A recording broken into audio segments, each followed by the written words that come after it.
I think we have to start and look back at last year and what we lost. Lost some really nice players, some dominant players for us, and we've come in with a different set this year, and we've probably for the first time in my time being here, we're probably about 2 deep at each position. We could put a different lineup out there every night and still go out and be very competitive. So I'm proud of the guys for that.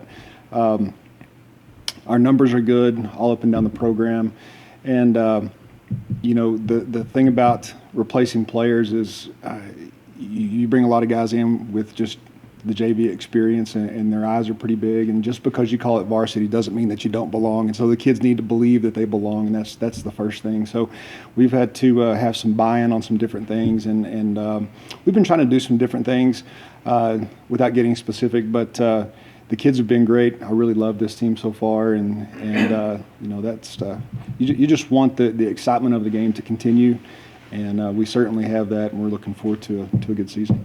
You've played in Hodgetown before, actually. You played last year in the playoffs. So do you think that kind of experience kind of helps out the kids going back into it this weekend? Well, we have a decent group coming back that was on the field last year in that game or in that series, and playing there was. Their eyes were big. We kind of had to have our little Hoosier moment when we went out and measured bases and mound a home plate and that sort of thing. And it was still the baseball field once the first pitch was thrown. But they were definitely excited. It's a beautiful ballpark, as you guys know, and the excitement to play there it goes without saying. They're going to show up and be excited to play there. Pitching's always so important, John. How do you see your staff shaping up? Who are you going to be relying on? We had some returning guys that didn't log just a lot of innings from last year that are back this year, and they're doing a nice job. We don't have that guy that can put it up there in the mid to upper 80s and get those 6 or 8 strikeouts. But we do have guys, 3 or 4 guys that are throwing strikes, and just giving us a chance. And the beauty part about that is, I guess a baseball coach's saying would be to trust your defense when you pitch, and that's something that they certainly embrace, and they're going to have to do that. And we played 5 games this weekend, committed 4 errors only, and I can't say that about other teams that we've had throughout the years. We generally rack up the errors early on, and hopefully that number goes down as the season progresses. But our defense has been really, really good, and been way proud of that. And so I think that just lends itself to some more confidence in terms of the guys that you put on the mound. Having coached at Hodgetown before, had 2 games against Pampa in the playoffs last year, what did you kind of learn about what sort of succeed in a park like that, in terms of how you approach things as far as pitching and hitting goes? Well, I mean, just the way that I explained it to the kids, it's another ballpark. Whenever the first pitch is thrown, you have to kind of get rid of your excitement. The depth perception maybe a little bit for your outfielders, playing with a little bit of a different scene behind home plate.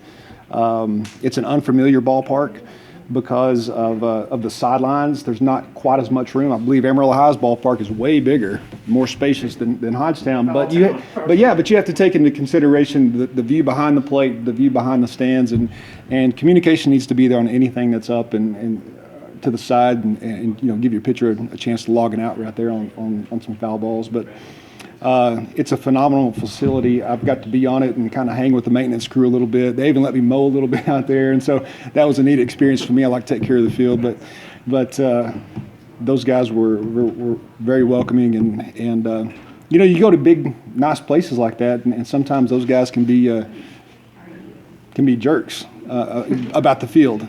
The field's important to them, but we try to take care of it when we're out there.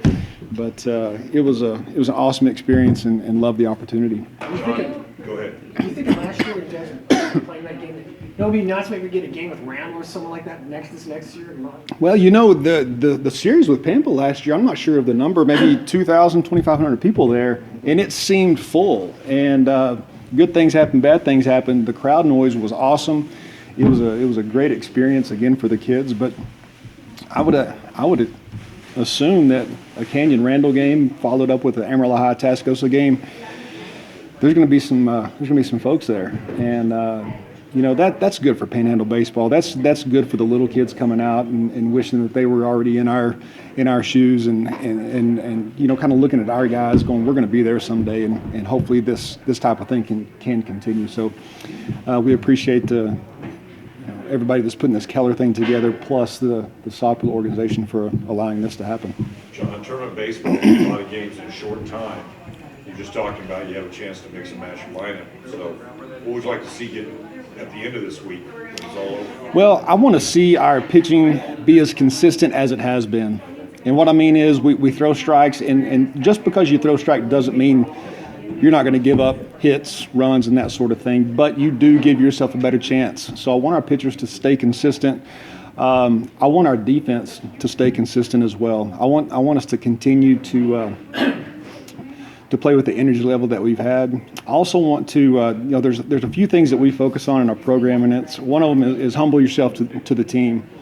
Coach Hamilton spoke about it earlier, and it's just kind of a repeat of what he said. If you're not in the game, you're working on being a good teammate. You're working on being a supporter where you have been a starter at some point. And the other thing is that we highly stress is respect the game. And there's a lot that goes into that, but we just want our kids to continue to play hard. In tournament play, when you have back-to-back games and that sort of thing, day after day, it can be a small grind, but it's high school baseball. There's going to be a break, and we just need to continue to play hard. So then the last thing that we talk about is pursue the win as God intended. We're all about using our talents and our abilities that God gave us, and we sure do. We don't want to go against that. We want to take advantage of every opportunity.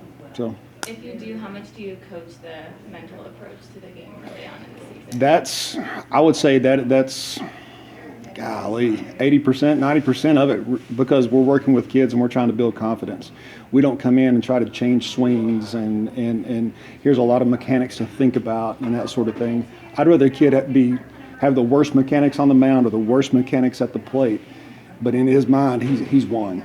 And I think that's the most important part for us, is just coaching towards confidence. All right, thank you all very much.